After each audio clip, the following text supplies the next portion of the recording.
Thank you, Mr. Carrillo. Mr. Obici. Good morning, Mr. Chairman and members, and I want to thank you guys for holding this oversight hearing and seeing the real interest in making sure that this bond is implemented effectively. I'm actually very optimistic after hearing the agency panel and some of the meetings that we've had with them. I'd like to focus on 4 points. One is the accountability mechanisms in the bond text. 2 is a couple recommendations on enhancing accountability, which build on things that the agencies are already starting to do. 3 is to talk about maximizing benefits and how we make sure that multi-benefit projects do get considered and funded. And 4th, talk briefly about storage and accountability. With respect to the bond text, there are a number of provisions that ensure transparency and accountability, and I'm thinking particularly of the requirement to fund public benefits and not pay for private benefits. So the bond, as the LAO mentioned, doesn't pay for existing mitigation or compliance obligations. And that makes sure that we're using public tax dollars to pay for truly public benefits, not private benefits.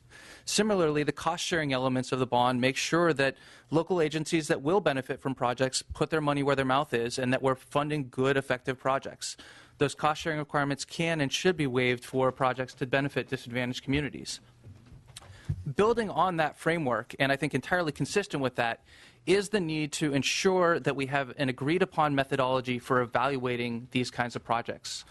Right now, one of the problems that we have with the bond is that we don't necessarily do as good of a job of evaluation and reporting as we should. And so we're recommending that the legislature ensure that agencies are requiring that project proponents and applicants actually do evaluation, monitoring, and reporting back, and that there is some agreed-upon methodology for quantifying the benefits, whether that is ecosystem benefits, whether it's water supply, and the economic benefits, and as well as benefits to local communities. You know, I was really heartened to hear Director Bonham talking about the benefits of habitat restoration for disadvantaged communities and local communities, and thinking about that. And that leads to my 3rd point, which is that we do need to make sure that we're looking at multi-benefit projects and that when the agencies are awarding grants, they aren't just thinking about how much water is this creating, but being able to prioritize benefit projects that serve multiple benefits. So if you have a floodplain restoration program that has groundwater recharge, creates open space for disadvantaged communities, provides habitat for threatened and endangered fisheries, and still creates a lot of new water, one would hope that that kind of project would get ahead in the evaluation process. And as the agencies prepare their guidelines, we need to make sure that those kinds of multi-benefit projects really do come out either at or near the top, and that there are the value of multi-benefit projects, even when they can't be monetarily quantified, are really considered. Finally, with respect to storage funding, the legislature doesn't have a lot of oversight with that funding. Those of us who in the conservation community, there are, I think as Chris mentioned, there are some differences of opinion around storage, but by and large, what the storage chapter set up in the bond is that all those benefits we are funding public benefits, not private benefits. They have to be quantified, and it's a competitive process. And that's why groups like NRDC strongly supported the bond, because we believe that a lot of these groundwater projects that Lester just mentioned will come out on top. And we're not necessarily opposed to all new surface storage projects, but we want to see good projects that are cost effective, that have ecosystem benefits. The legislature does play one important role with respect to oversight of that storage money, and that is that the other house has oversight responsibility over who serves on the California Water Commission. And that, I think, is an important role for the legislature to take to heart as we look at spending $2.7 billion over the coming years. Thank you. Thank you all for your very thoughtful comments. I'd like to open this up for questions for the panel from members. Mr. Gallagher. On the groundwater storage component, and there is a pot of money for restoring groundwater basins so they'd be available for storage. I think that's separate from the $2.7 billion. But unless we actually capture more water, where do we get the water to actually put into the groundwater basins? I'll take a shot at that. There's a couple of approaches, and one of the things I want to clarify, if you proceed with a surface storage facility like a temperance flat, which is called out in the bond, my comment is you're going to get very little water out of that unless you connect it to groundwater storage. And then you have that, you connect those flashy flow, or you collect those flashy flows, you move them out into recharge basins. But also, the last time we had floods, 2011, there was some experiments down in the valley, a farmer by the name of Don Cameron grabbed some of those flood flows before they got into the San Joaquin River and caused flood damage, put them out on his fallow fields and effectively recharged water. And so there are opportunities to capture those wet year flows that aren't kept now for use and have very limited environmental benefits. Isn't that the exact idea behind sites? To capture wet flows?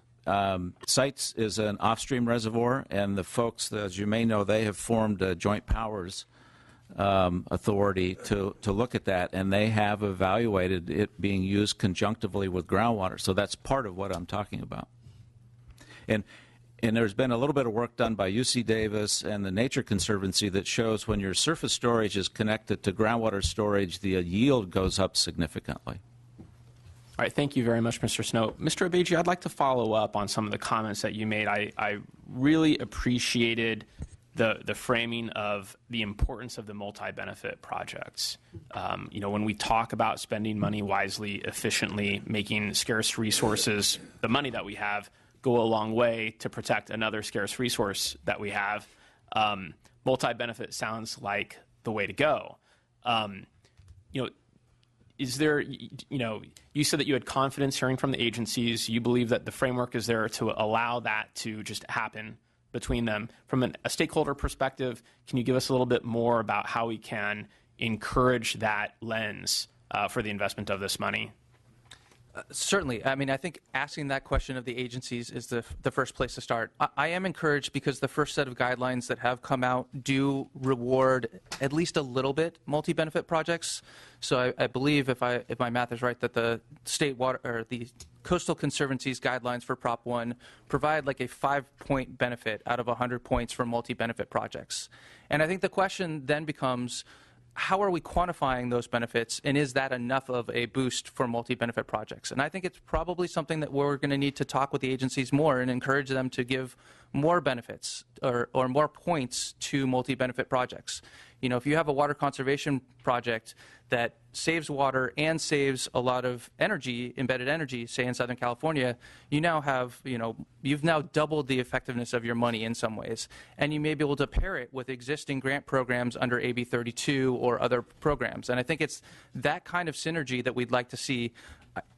I don't know of a magic silver bullet to be able to get that right in every case, but I do think that the agencies are trying to do that, and I think we've seen that more in the flood sector for the last couple years and with the Central Valley Flood Plan, and it's something that we're going to need to keep moving forward on. And I don't have the right answer, but I do think that the fact that they're looking at it is a helpful first step. Well, I'm incredibly grateful for all of your participation today. I'd like to ask the panel to return to your seats and provide the public an opportunity to comment as well. You've all waited so patiently today and heard this discussion, and so I want to give those who came for this an opportunity to weigh in.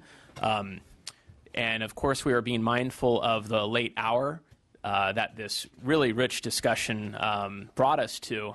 So the sergeant is directing people to a microphone. You are limited to 2 minutes, but don't feel as though you need to take all 2 minutes. But of course, Mr. McKenzie, you may take all of them. Thank you, Mr. Chair. It's a great pleasure to be in front of you guys today. My name is Jake McKenzie. I'm a city council member of the city of Roanoke Park, but I'm here today as the chair of the North Coast Resource Partnership, which includes the North Coast Integrated Regional Water Management activities. We have been conducting these for the past 10 years. Listening to the agencies, I would say to you that working with the agencies over the last 10 years, we went through some rough times. But I also believe, both dealing with the State Water Board and with the Department of Water Resources, that their operations and ours have started to work together effectively. We represent 7 counties: Modoc, Siskiyou, Del Norte, Humboldt, Mendocino, Trinity, and Sonoma County. Plus, we have tribal representatives from tribal councils representing 50 tribes in that same hydrological basin, which is the same as the North Coast Regional Water Quality Control Board, Region 1. We set that up deliberately. We represent about 15% of the state's resources. We may not be large in population, but we do have population. 88% are in disadvantaged communities. So the questions that you have brought up and the answers that have been given in terms of making sure that the guidelines and the implementation reflect the lack of technical resources, the lack of planning structure, in many cases the lack of even 50% matching funds. And so there's some real problems when you start operating with these extremely small communities. But when somebody talked earlier on this morning about we shouldn't be in a state where people are drinking poor quality drinking water, I give you the North Coast and the problems with which we're dealing. Mr. Snow said the lack of, that we have huge problems ahead of us. When we started this 10 years ago, we had $300 million of unmet needs in the North Coast. We've been working with Prop 50, Prop 84. We look forward to working with you on Prop 1.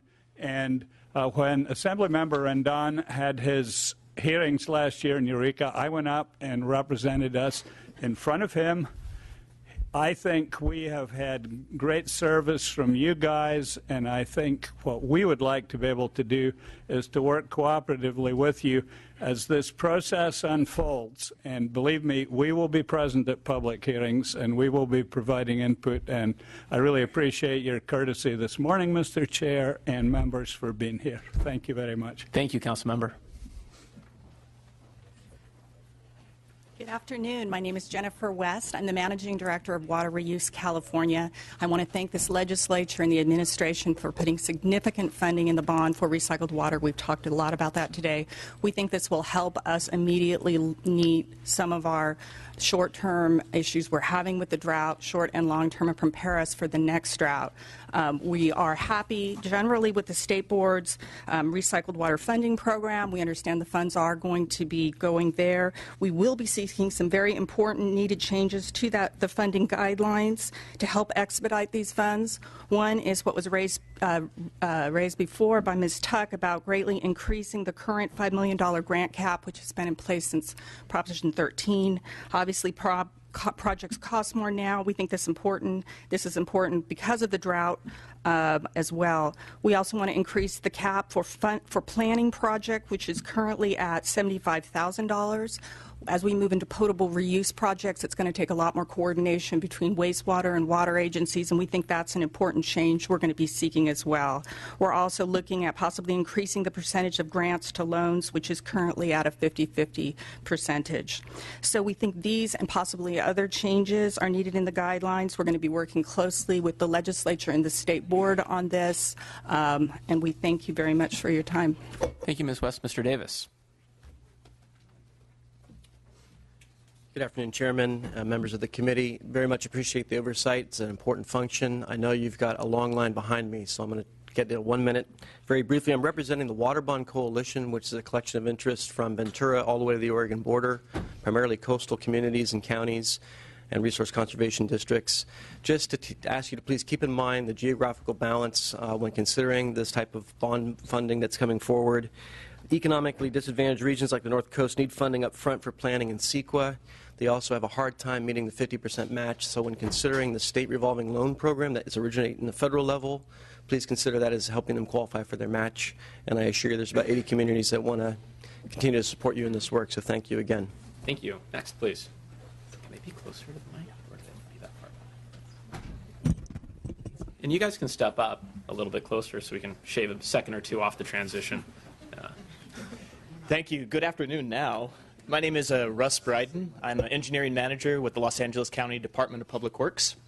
Los Angeles County Department of Public Works provides flood protection and local sustainable water supplies for over 10 million people. We drive the 21st largest economy in the world, and we protect 2.3 million properties worth over $1 trillion in value. So I think the easiest way to conceptualize my department is as a miniature version of the State Department of Water Resources. We have 14 dams, 500 miles of open channels, 3,000 miles of underground storm drains, and we're the third largest water supplier in Los Angeles County with over 1,000 miles of water mains. To date, we've invested heavily taxing ourselves to upgrade our local dams to capture more rainfall. We've implemented LID, doubled down on stormwater capture. We're investing heavily in water recycling, and we've worked collaboratively through the IRWINT process to develop projects that are cost-effective, and even partnered with the Army Corps of Engineers and the Bureau of Reclamation. So the result of this has been that since 1985, we've added 5 million people in Southern California, yet not increased one drop in water demand. So our water demand has remained constant since 1985. Collectively, we've removed over 20 million square feet of grass. So don't keep in your mind that, that idea that Southern California is all grass and swimming pools. We've invested $6 million on drought education of our public to help them understand and make changes. And we're preparing climate change action plans and working with the Bureau of Reclamation to understand the effect of climate change on water supply and climate resiliency. So I come before you today to ask you a couple of things, and that's number one, and I think you're headed in this direction, to expedite Prop 1 bond funding. It's necessary. In Los Angeles County, we've pushed the envelope with local funds. Now we're looking to partner with state to push that even further to do even. Can you sum up, please? Yes, sir. Yes, sir. Yes, sir.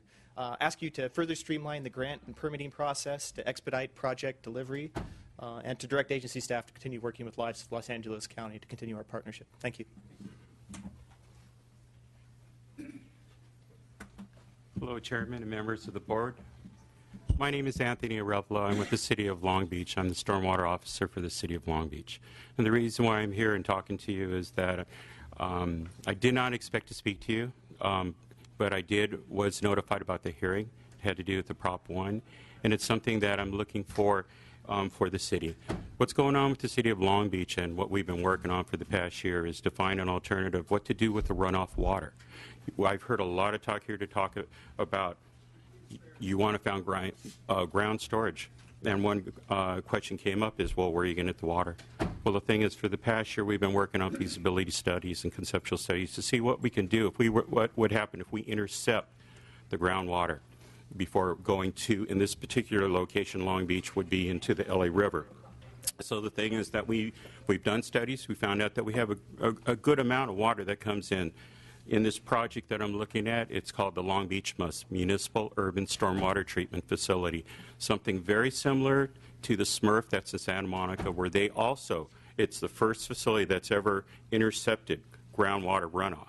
So the thing is that Long Beach is looking into this, that we're looking to see if we can build a facility. The big difference with ours between us and the SMRF is that we'll be using today's technology, and the facility that we be building would be larger. SMRF facility does not treat to Title 22 or 16, so we would be meeting the requirement for recycled water.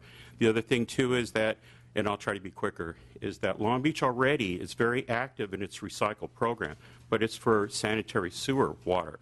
Well, on the west side of Long Beach, there's no kind of treatment going on. So our general manager for the water department sees this as a brand new source for recycled water. So the thing is that wanted to give you a little heads up of what Long Beach is working on. Appreciate that. Okay. Thank you very much.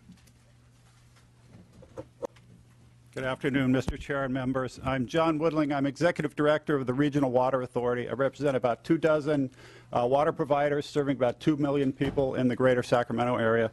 I just want to make two brief comments on two areas I think that more aggressive funding that's proposed by the administration could bring some great benefits. First is urban water conservation. Local agencies have programs that can be expanded, and we can get almost immediate benefits. And the sooner we do those things, the more water we save, because there are ongoing savings that come out of those programs. The second is I think we need quicker and more meaningful funding levels in the groundwater contamination funding. We know where the sites are that need cleanup. We've got in our community a lot of water that became contaminated water because of action last summer in a new MCL for hexavalent chromium. We need funding to clean up those things and serve safe drinking water. So thank you for the opportunity to talk today. Appreciate your time. Thank you, and thank you for your brevity.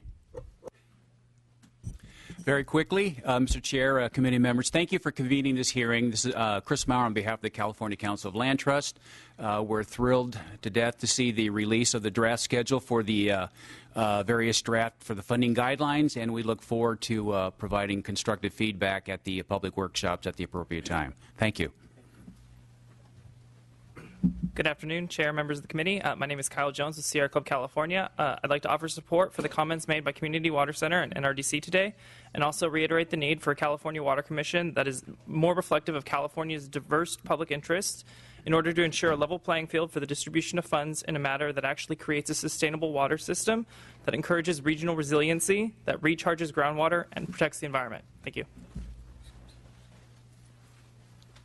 Good afternoon, members, Mr. Chair. I'll keep this short because I like the chair so much. We've also submitted written testimony, but this is Philip Ong on behalf of the California Economic Summit. In our written testimony, we provide three ways that this committee, through oversight and other work, can allocate money to improve resiliency, and increase accountability, and expand prosperity. And the Economic Summit should be considered an ally as you continue to work on this matter. Thank you. Good afternoon, Mr. Chairman, members of the committee. Noah Paramo with California Rural Legal Assistance Foundation. Farm workers are the backbone of the Central Valley economy, representing 38% of all jobs and generating $6.6 billion in economic activity in Fresno County alone. Many of the farm worker families are mixed status, making families vulnerable to poverty due to various reasons. The drought is gravely impacting farm workers and their communities in the Central Valley. In the San Joaquin Valley specifically, we've heard of higher rates, particularly in the rural areas compared to the urban areas. And in one community in Fresno County, we heard of one family just the other day that their individual well ran dry. He's been without water for 6 months, making a hard life even much more difficult. We would concur with recommendations to arrive at solutions to address the higher water rates being faced by farm workers in the rural areas, and with addressing the issues with the individual groundwater going dry. Thank you very much for your time. Hello. My name is Boykin Witherspoon III. I'm the Executive Director of the Water Resources and Policy Initiative for the California State University Systems. I work for the Chancellor's Office. We have a long history and an unprecedented capacity in assisting disadvantaged communities in California, and we do this through long-term embedding of our faculty and students in these communities. And we are currently building partnerships with the community colleges and the UC system to expand this capacity. One of the unique aspects of what we do and what was talked about here today is we actually do the observations and measurements in these communities so that we can come back at a later date and see what was the effect of that resource investment. Thank you very much. Good afternoon. My name is Jeff Volberg. I'm with the California Waterfowl Association. First off, I'd like to echo Mr. Obeji's comments regarding the importance of multi-benefit projects, particularly in flood control and flood management. Second, I would like to point out that there is money in the bond for there's $475 million for 5 different state obligations, one of which is the Central Valley Project Improvement Act obligation to provide water to refuges and wildlife areas. We believe that there are some projects up front that can be done fairly quickly and cost effectively that would leverage other money within that fund by improving the conveyance system to certain wildlife areas that do not currently have a means to get the water. I'm going to stop now because I'm losing my voice, so thank you very much. Mr. Chairman, members of the committee, Phil Rosentrader, Deputy Director, Riverside County Economic Development Agency.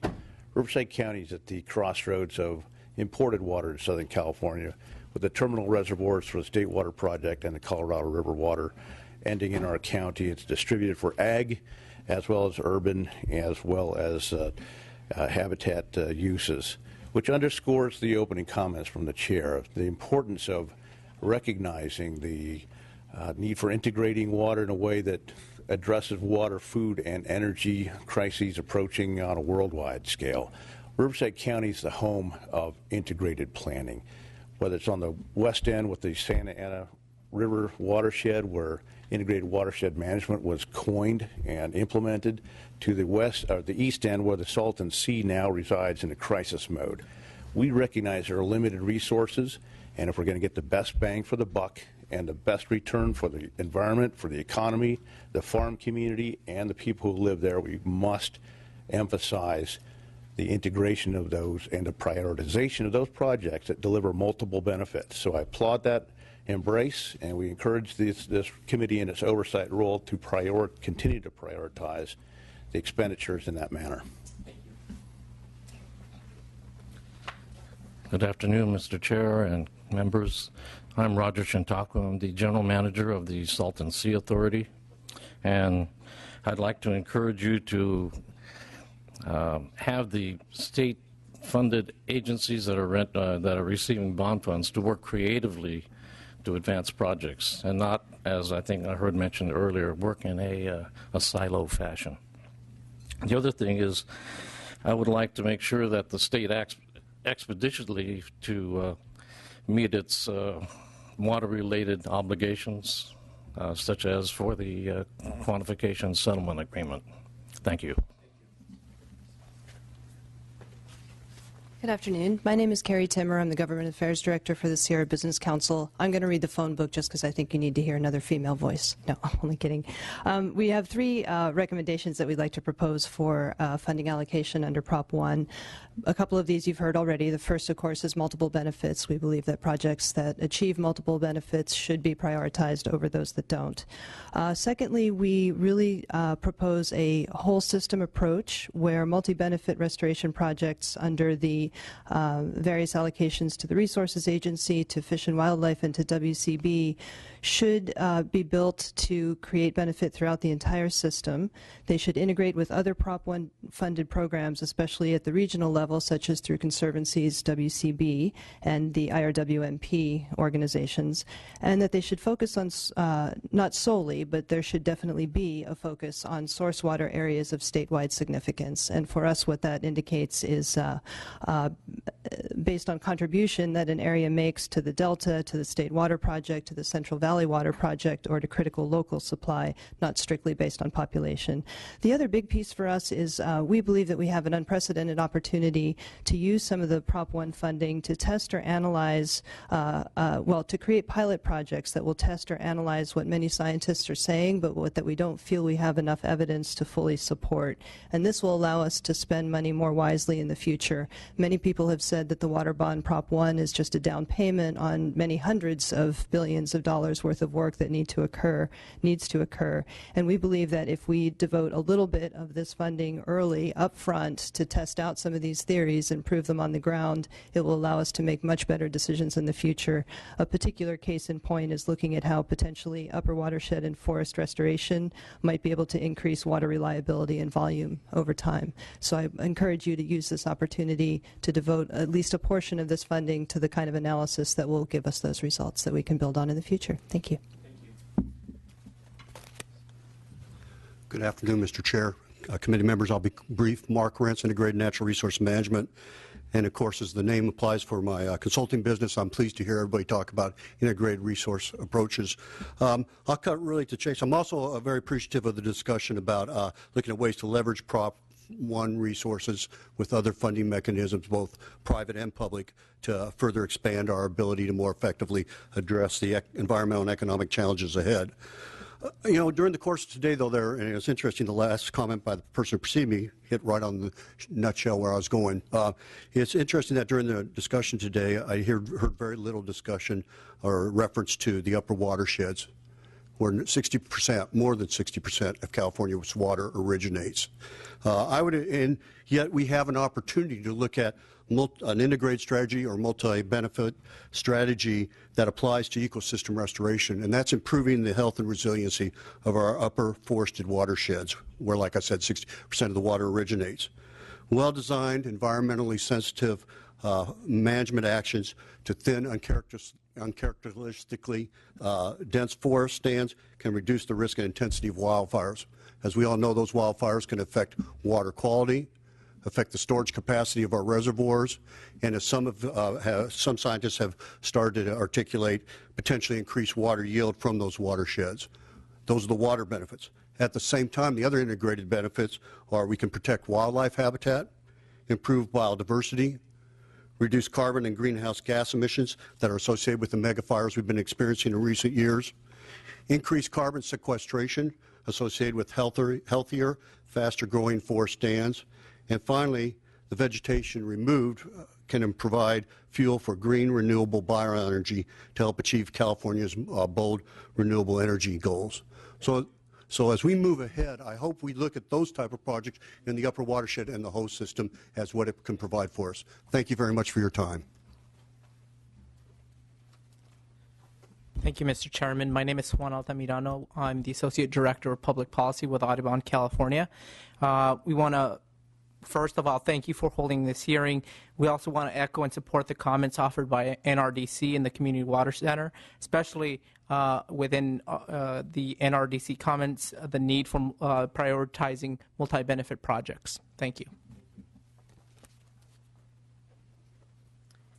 Thank you, Mr. Chairman and members. Moira Top here on behalf of the City of San Diego. We appreciate the hearing and we appreciate the administration's work so far. We are especially interested in the recycled water program. The City of San Diego is launching a first in the state project. We're incredibly excited about it. It's called Pure Water, which will be the first in the state recycled water project for potable water. As such, we look at the recycled water pod as an important component of state partnership in a project like this. And I won't belabor the point at this late hour, but we certainly echo Water Reuse's comments with respect to the fact that the regs that were written for these programs were written a decade ago. They didn't contemplate a project like San Diego is pursuing, and we certainly think that the regulations need to be revamped and rethought of as we engage in these new technologies. Thank you. Jennifer Clary on behalf of Clean Water Action. I just want to thank this committee because you worked so hard and you worked with a lot of organizations to develop this bond, and I'm particularly interested in drinking water and wastewater solutions for small communities. And I think that a lot of the issues we addressed with the writing of the bond, and I look forward to working with you to address them as we implement it. Thank you. Good afternoon. I'm Danielle Dolan with the Local Government Commission. There's an old adage that rain follows the plow, but we proved that wrong about 100 years ago. Nor does rain follow the dam. I've heard a lot of talk today about building surface storage, but there's a recent study by the UC Davis Center for Watershed Sciences that we have all the surface storage that we could ever possibly fill in our wettest years. So I fully support off-stream storage if it's going to improve water reliability, but we shouldn't just go building dams because we think it's going to create more water. And I've heard a lot of focus on increasing water supply, but very little talk on decreasing water demand. We need a new California water ethic that focuses on a reasonable demand for water. Thank you. Well, thank you very much for the public comment. I also want to thank the committee members and a couple of members, particularly Mr. Gallagher, and who's just filling in today for Mr. Mathis, for probably getting the award for longest time in seat for the members. Mr. Ridley Thomas did pretty well as well. Look, this was the first oversight hearing on Prop 1, the water bond, and it won't be the last. The legislature is going to stay engaged, and this committee will remain engaged, and I'm incredibly grateful for both of the panels, but also the public engagement on this issue as well. Just because the hearing ends now doesn't mean that your feedback, your input, your comments on what we've heard today, but also the ongoing work on the bond is not welcome. It is certainly welcome by this committee and by me. Thank you all very much. This hearing is now over.